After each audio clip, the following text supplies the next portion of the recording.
예, 태초에 하나님이 천지를 창조하시니라. 그리고 3절에 보면 하나님이 이르시되 빛이 있으라 하시니 빛이 있었고. 네. 오늘 우리가 창세기 1장을 함께 나눌 텐데요. 여기서 우리는 우리 하나님께서 말씀으로 천지를 창조하셨음을 보게 됩니다. 여러분 믿으시죠? 아무것도 없는 무에서 천지 만물을 하나님께서 창조하셨다는 것을 믿으시죠? 그리고 오늘 1장에 계속해서 반복해서 나오는 말씀이 있죠. 그것은 각 생물을 종류대로 이렇게 창조하셨다고 말씀하고 있습니다. 여러분들 이걸 믿으시죠? 그 종류대로 할 때 이 르미네후라는 이 단어는 종과 종이 섞여서 대진화가 일어난다는 그 진화론을 정면으로 거부하고 반박하는 그런 단어입니다. 우리는 학교 다니면서 진화론을 공부를 했습니다. 그래서 이 교회에서 우리가 창조론을 듣고 창조론을 믿는다고 이렇게 고백을 하면서도 실제 삶에는 이 진화론의 바탕이 짙게 깔려 있습니다. 그래서 진화론적인 사고로 삶을 살아가는 사람들이 많습니다. 진화론은 그래서 단순히 모든 만물은 진화한다는 그런 학설에 그치는 것이 아니라 우리 생활 깊은 곳에서 우리 삶의 어떤 하나의 원리로 그렇게 자리를 잡고 있는 것이죠.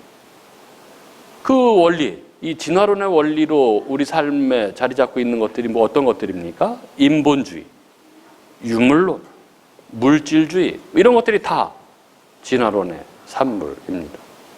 진화론은 초월을 부정하고 유물론적인 이해로 세상을 바라보는 것이죠.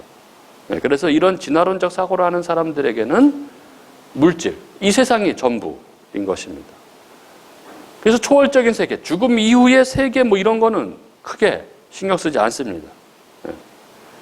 이렇게 이 세상이 전부라고 믿으며 이 세상의 것들, 돈, 권력, 명예 이런 것들을 추구하면서 그래서 많은 것을 가지려고 높은 곳에 올라가는 것을 인생 최고의 목표로 삼습니다.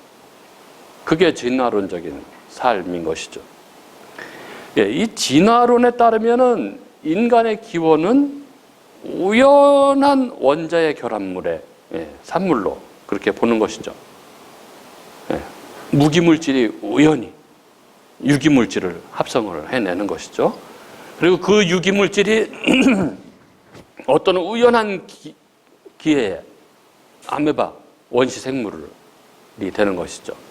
그리고 아메바가 또 우연한 기회에 어류가 되고 어류들이 우연한 기회에 또 양서류가 되고 양서류들이 또 우연한 기회에 파충류가 되고 그리고 파충류가 우연한 기회에 포유류가 되고 그리고 그 포유류가 인간으로 진화했다고 이야기하는 것이 진화론인 것이죠. 그러니까 이 지구상에 존재하는 대략 뭐 지금 200만 종 이상의 생물이 있다고 하는데 이 수많은 생물들은 처음부터 특이한 형태에 따라서 각 종류대로 창조된 것이 아니라 하나의 어떤 조상을 가지고 있는 거죠. 어떤 물질. 여기서부터 수십억 년, 오랜 시간 동안 서서히 이렇게 저렇게 진화되어 와서 오늘날에 이르렀다고 이렇게 주장을 하고 있는 것이죠. 그래서 이 진화론대로라고 한다면 앞으로도 어떻게 될지는 모르는 것이죠. 이제 인간도 어떻게 변할지 모르는 것이죠. 이제 자연 선택설을 이 진화론이 주장하니까 자연 환경에 더 우월한 그런 존재들이 살아남아서 이제 막 날개 달려서 막 날아다니고 뭐 이상한 이제 동물로 진화할 수 있다고 그렇게 믿는 거죠. 여러분 이게 이해가 되십니까? 여러분 이 진화론이 사실 이거거든요. 우리가 책에서 봤지 않습니까? 사람은 그 유인원서부터 막 이게 네발 짐승이 이렇게 서서히 일어나가지고 인간 직립보행하는 인간으로 이렇게 바뀌어왔다는. 근데 이거를 과학이라고 믿는 것이죠. 이 말도 안 되는 이 주장을 과학이라고 학교에서 가르치고 그게 은연중에 우리들을 이 마음속에 자리 잡고 있는 것입니다. 이 진화론을 사람들이 그래서 과학이라고 생각하죠. 근데 이건 너무나 큰 착각이죠. 진화론은 진리 과학이 아니고 하나의 가설, 하나의 학설에 불과한 것입니다. 이게 법칙이나 이 사실이 아닌 것이죠. 그냥 학설입니다. 학설. 우리가 잘 알다시피 어떠한 사실이 과학적으로 증명돼서 그게 원칙, 이 사실로 인정되기까지에는 우리가 과학적인 방법의 그 6가지 단계가 있죠. 그 어떠한 현상을 이게 사실이다, 진리다라고 증명하기 위한 과학적인 6개 단계가 있습니다. 그 첫 번째 단계가 뭡니까? 관찰의 단계죠. 어떤 현상을 보는 것입니다.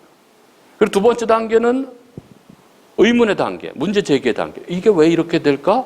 이렇게 의문의 제기의 단계죠. 그리고 세 번째는 이게 왜 이렇게 될까에 대해서 추리를 하는 것입니다. 그러니까 가정을 세우는 단계죠. 이게 세 번째 단계. 그리고 네 번째 단계는 뭐죠? 그 가정에 입각해서 이론을 만드는 것이죠. 진화론. 이렇게 진화할 것이다.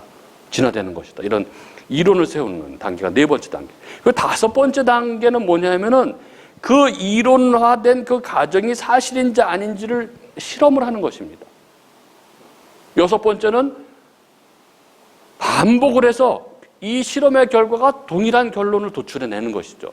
이럴 때 이게 사실이다 라는 과학적인 증명이 되는 것입니다. 그런데 진화론은 이런 단계를 거친 것이 아니죠. 진화론은 어떻게 됩니까? 이론화까지가 한 4단계까지 된 것입니다. 실험을 할 수가 없는 것이죠. 누가 이 무기물에서 인간이 이렇게 진화했다는 것을 그걸 실험을 할 수가 있습니까? 그들의 말대로 수십억 년이 걸렸다는 것을 그걸 수십억 년을 걸쳐서 어떻게 실험을 합니까? 그리고 그 실험을 해서 동일한 결과를 어떻게 얻어냅니까?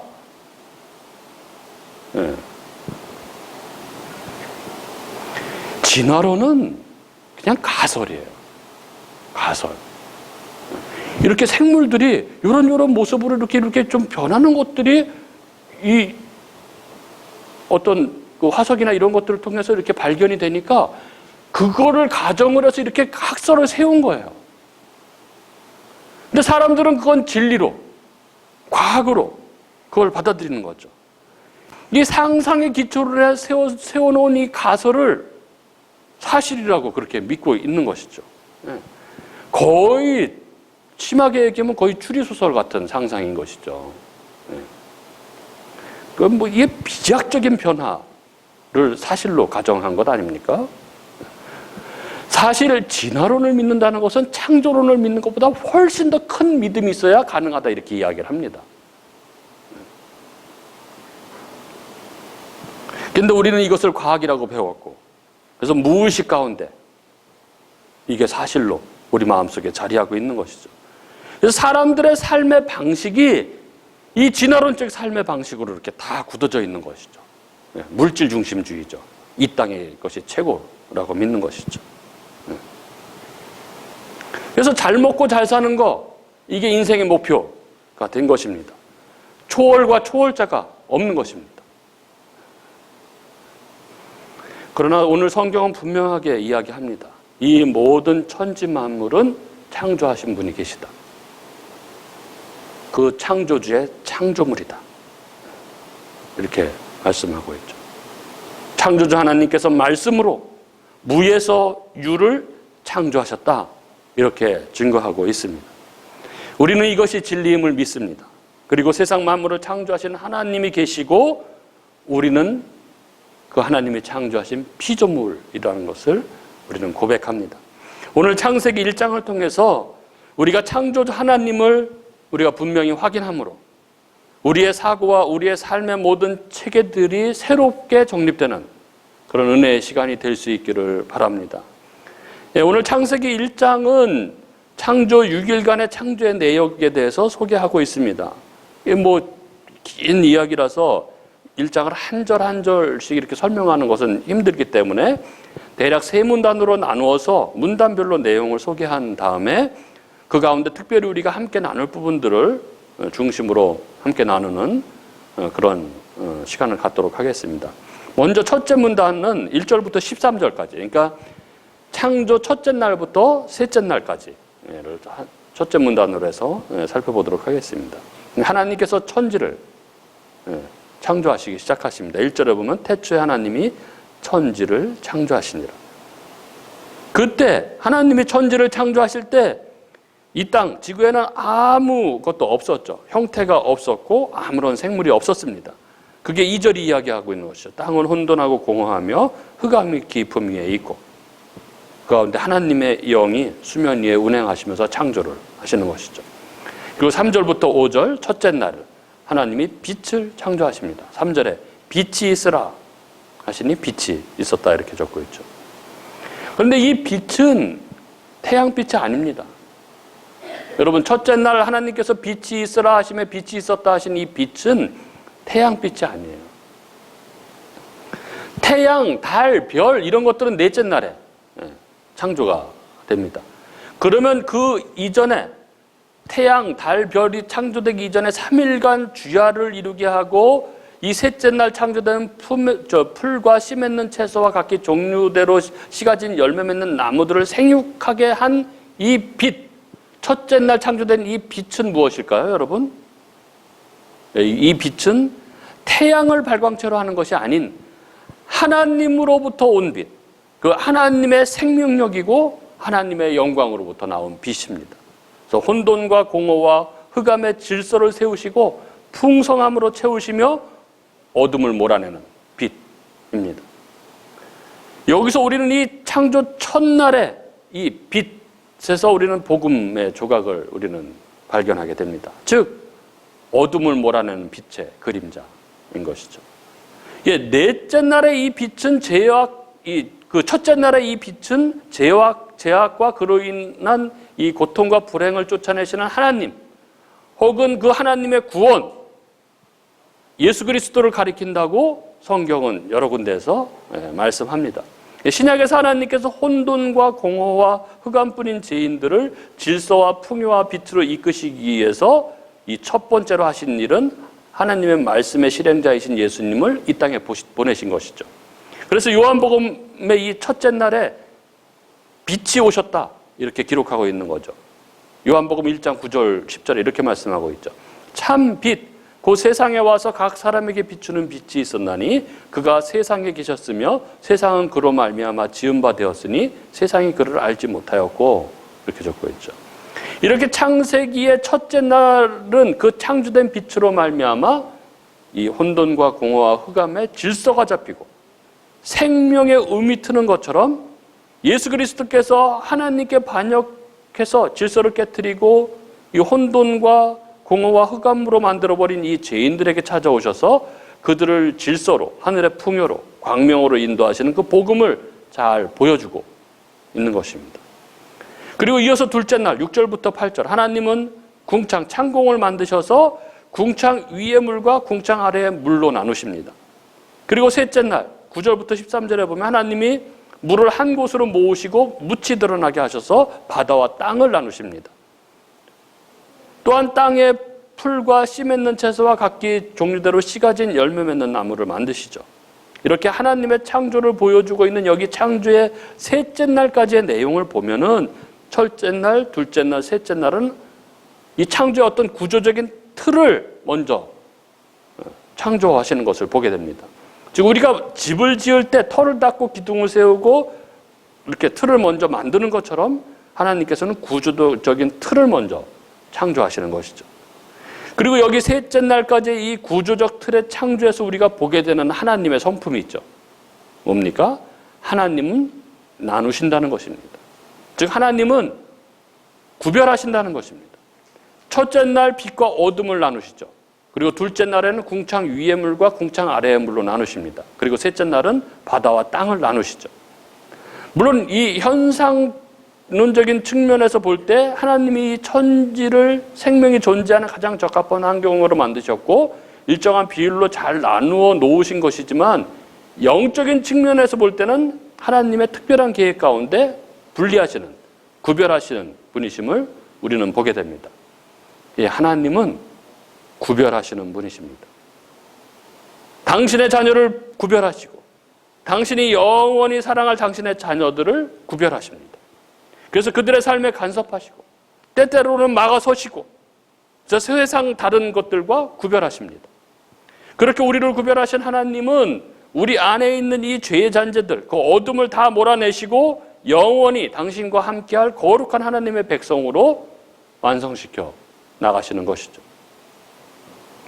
이렇게 창세기의 이 셋째 날까지의 창조는 어둠이 모두 물러간 그 빛의 세계, 그리고 궁창 아래의 물이 모두 말라버리고 궁창 위에 유리바다만 남는 세계, 그리고 바다가 물러가고 묻이 드러난 세상, 즉 이 새 창조에 의한 새 하늘과 새 땅을 향한 큰 틀을 만드는 출발을 보여주고 있는 것입니다. 이어서 둘째 문단 14절부터 25절까지, 즉 넷째 날부터 여섯째 날까지를 보도록 하겠습니다. 하나님은 이 넷째 날부터 여섯째 날까지, 셋째 날까지 당신이 만들어 놓은 그 큰 틀에다가 내용물들을 채우시기 시작하십니다. 낮에는 태양을 창조하시고, 그리고 밤에는 달과 별을 창조하셔서 밤 하늘에 두시죠. 그리고 궁창에는 궁창을 나는 새들로 채우십니다. 그리고 궁창 아래 물에는 물고기들로 채우십니다. 그리고 이 무태는 육축들로 채우시고 그 모든 것을 다스리시는 피조물 중에 왕 인간이 여섯째 날에 만들어지게 됩니다. 이렇게 넷째 날, 다섯째 날, 여섯째 날은 첫째 날, 둘째 날, 셋째 날을 채우는 구조로 되어 있습니다.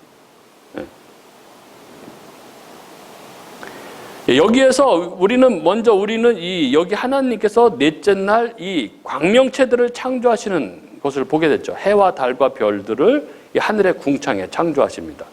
그리고 우리는 여기에서 하나님께서 이 역사를 어떻게 운영해 가시는지를 보게 됩니다.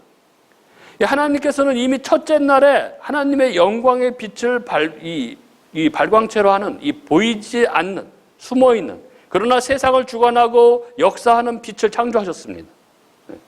그리고 이 천지 만물은 그 빛에 의해서 주관되고 운행되고 움직였습니다. 그러니까 태양이 없는데도 밤과 낮이 있었고 태양이 없는데도 식물들은 자랐습니다. 만물의 생존과 자연의 법칙은 모두 그렇게 하나님의 생명력인 이 보이지 않는 빛에 의해 주관되고 있는 것이죠. 그렇다면 굳이 태양이 없어도 되죠. 그런데 하나님은 이 역사와 공간 속에 그 빛의 대리자로서 태양과 달과 별을 만들어서 세우십니다. 무엇입니까?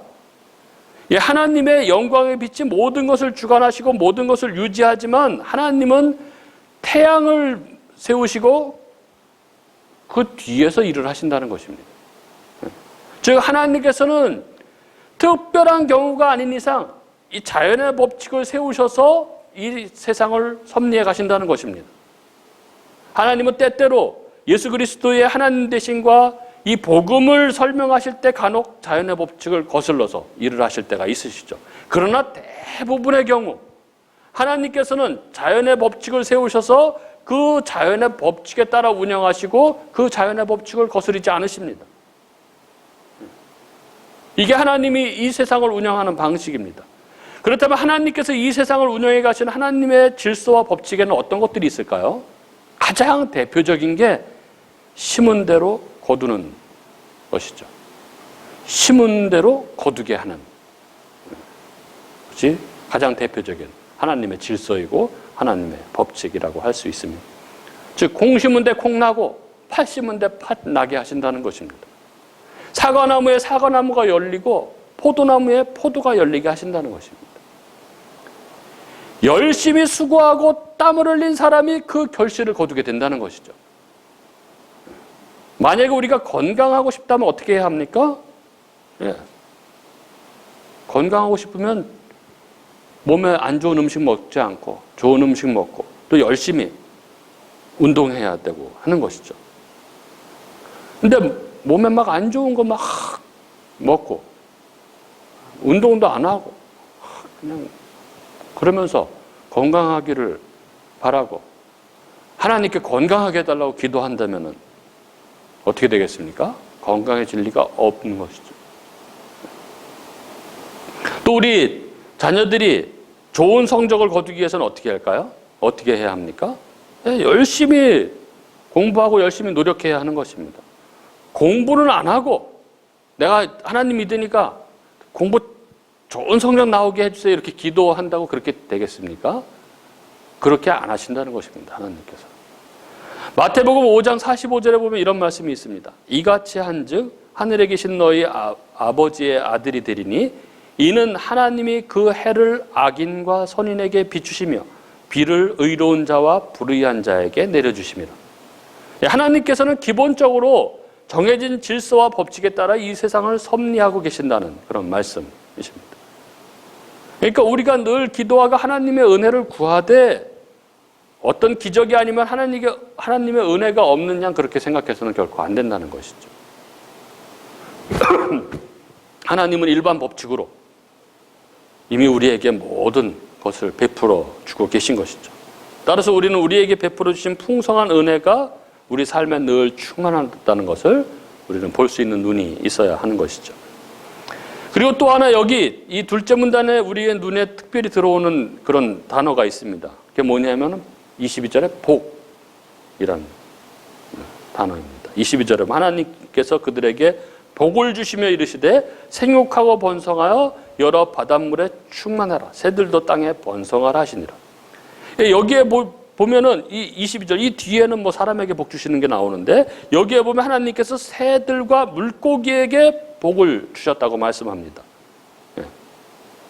이게 무슨 얘기입니까? 새들과 물고기에게 복을 주셨다는 게 무슨 말씀입니까? 새들을 부자로 만들어 주셨다는 얘기입니까? 아니면 새들의 모든 소원을 들어주셨다는 얘기입니까? 그런 게 아니죠. 우리는 여기에서 성경이 말하는 복이 무엇인지를 보게 됩니다. 뭔가요? 바로 뒤에 그 의미가 나오죠. 생육하고 번성하여 물과 땅에 충만하라. 이게 성경이 말하는 복, 바라크의 의미입니다. 성경이 말하는 복은 뭐냐 하면은 하나님으로부터, 창조주 하나님으로부터 피조물에게 부어지는 하나님의 충만한 생명력. 이게 복입니다. 하나님은 그 풍성한 복, 하나님의 생명력으로 그 모든 새들과 물고기들, 즉 당신의 피조물들이 생육하고 번성할 수 있도록 그들을 먹이시는 분이시죠. 그래서 마태복음 6장 26절에 공중의 새를 보라. 심지도 않고 거두지도 않고 창고에 모아들이지도 아니하되 너희 하늘 아버지께서 기르신다. 이렇게 말씀하고 있는 것이죠. 땅이 당신의 피조물들 가운데 이렇게 충만하게 부어지고 있는 것이죠. 복이. 그런데 우리는 늘 염려하고 걱정하고 하는 것이죠. 그런 우리를 두고 주님께서 30절에 이렇게 말씀하십니다. 오늘 있다가 내일 아궁에 던져지는 들불도 하나님이 이렇게 입히시거든. 하물며 너희일까 보냐? 믿음이 작은 자들. 하물며 너희일까 보냐? 하물며 당신이 택하신 백성인 너희들은 어떻겠느냐? 하시는 것입니다. 걱정하지 말라 하시는 것이죠. 우리는 하나님의 복을 받은 존재. 죄로 말미암아 단절되었던 하나님의 그 충만한 생명력이 다시 그리스도 예수 안에서 충만하게 부어지게 된 자들이죠. 그러니까 걱정할 필요 없습니다. 하나님께서 우리의 필요를 채우시고 우리를 먹이시고 입히시고 할 것이기 때문에 염려할 필요가 없는 것이죠. 그리고 이제 마지막 문단 26절부터 31절을 보겠습니다. 창조의 첫째, 둘째, 셋째 날까지 창조의 큰 틀을 만드신 하나님께서 넷째 날 여기에 광명체인 해와 달과 별을 다시고 다섯째 날에는 하늘에는 새를 바다에는 바다짐승과 물고기들로 채우신 하나님께서 여섯째 날 가축과 육지의 짐승을 만드시고 드디어 모든 하나님 창조의 절정인 인간을 만드십니다. 하나님이 왜 이렇게 하셨을까요? 왜 이런 순서대로 창조를 하셨을까요?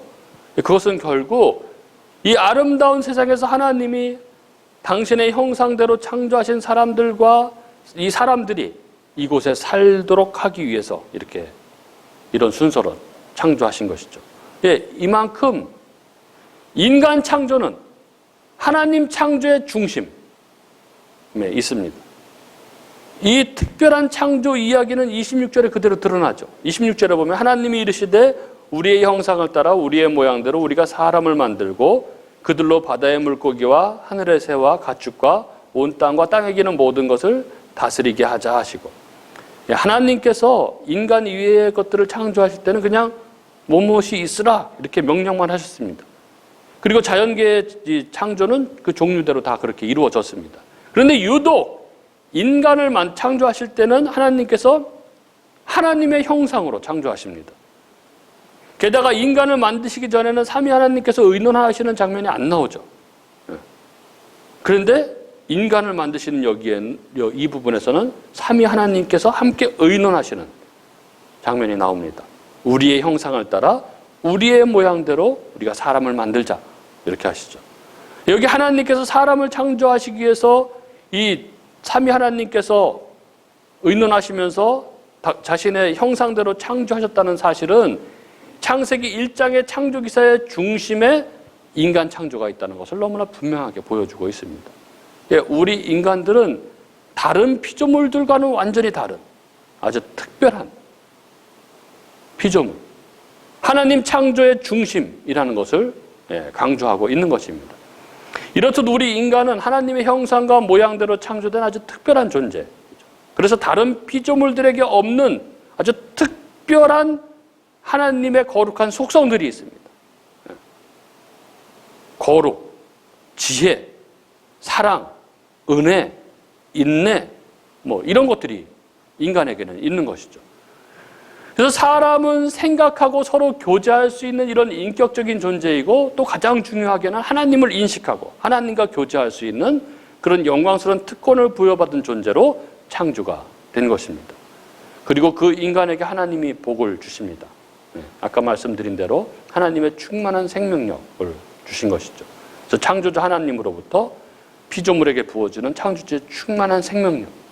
그래서 생육하고 번성하고 땅에 충만해서 만물을 다스리고 정복하시라고 그렇게 말씀하십니다.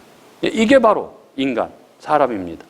하나님의 대리자로서 세상 만물을 다스리는 존재로, 그리고 하나님의 형상과 하나님과 교제하는 그런 존재로 창조된 피조물, 이게 바로 인간인 것이죠. 다른 생물들과는 전혀 비교할 수 없는 가장 특별한 존재, 존엄한 존재로 창조된 게 바로 인간인 것이죠. 여기 창세기 1장의 첫 창조의 모습을 보면서 어떤 생각이 드십니까? 여기 이 창세기 1장은 우리 하나님이 바로 창조주 하나님이시라는 것을 아주 분명하게 보여줍니다. 만물을 말씀으로 창조하신 분, 질서 가운데 만물을 창조하시고 그 창조의 절정, 그 창조의 중심에 인간을 창조하신 하나님을 봅니다. 당신의 형상대로 창조하셔서 당신과 인격적인 관계를 형성하는 특별한 존재로 우리를 창조하신 하나님을 보게 됩니다. 그렇습니다. 우리 하나님은 만물을 창조하신 창조주십니다. 이 세상에 존재하는 만물은 다 하나님이 창조하신 것들입니다. 그래서 만물의 주인은 바로 하나님이십니다. 우리가 창조주가 계시다는 것, 우리는 피조물, 즉 피조물의 특징이 뭡니까? 창조주 의존적인 존재이죠. 우리가 피조물이라는 것을 우리는 절대 망각해서는 안 됩니다. 우리에게는 주인이 있다는 사실을 우리는 인정하고 고백해야 합니다. 그것을 인정하고 고백하는 자가 바로 하나님 백성, 그들이 바로 천국에 들어가는 하나님 백성이라는 것을 우리는 잊지 말아야 되는 것이죠. 마태복음 19장에 보면은 재물 많은 청년 이야기가 나오죠. 우리가 잘 아는 이야기입니다. 이 청년이 예수님께 찾아와서 이렇게 질문합니다. 선생님, 제가 무슨 선한 일을 해야 영생을 얻을 수 있겠습니까? 그래서 예수님께서 말씀하시죠. 계명을 잘 지키면 된다. 그러자 그가 어떤 계명을 지키면 됩니까? 이렇게 묻죠. 그러자 예수님께서 성경에 나와 있는 것처럼 살인하지 말고, 간음하지 말고, 도둑질하지 말고, 거짓 증언하지 말고, 부모를 공경하고 내 이웃을 사랑하라. 이렇게 말씀하셨죠. 그러자 이 청년이 아주 자신 있고 당당하게 이야기를 합니다. 제가 이 모든 것을 다 지켰습니다. 혹시 더 없습니까? 그러자 예수님께서 마지막으로 한마디 하시죠. 21절에. 네가 온전하고자 할진대 가서 내 소유를 팔아 가난한 자들에게 주라. 그리하면 하늘에서 보화가 내게 있으리라. 그리고 와서 나를 따르라. 이렇게 말씀하셨죠. 그러자 이 이야기를 들은 청년이 어떻게 됐습니까? 성경이 뭐라고 적고 있습니까? 그 청년이 근심하면서 떠나가더니 지금까지 전화를 안 받고 있다. 이 청년이 천국에 가는 것을 막은 게 무엇입니까? 그것은 바로 이 청년이 가진 재물이었습니다. 무슨 말이냐? 이 청년은 자신에게 있는 것을 하나님의 것이 아니라 자기 것이라고 생각을 한 것입니다. 그러니까 포기를 못하는 것이죠. 예수님이 이걸 확인한 것이죠. 이것은 재물의 많고 적음과는 상관이 없는 이야기입니다. 핵심은 내가 가진 것이 내 것이냐, 하나님의 것이냐 하는 문제입니다. 내가 가진 것이 내 것이라고 생각하는 이상 그는 하늘나라에 들어가기 어렵다는 것이 성경이 말씀하고 있는 진리인 것이죠.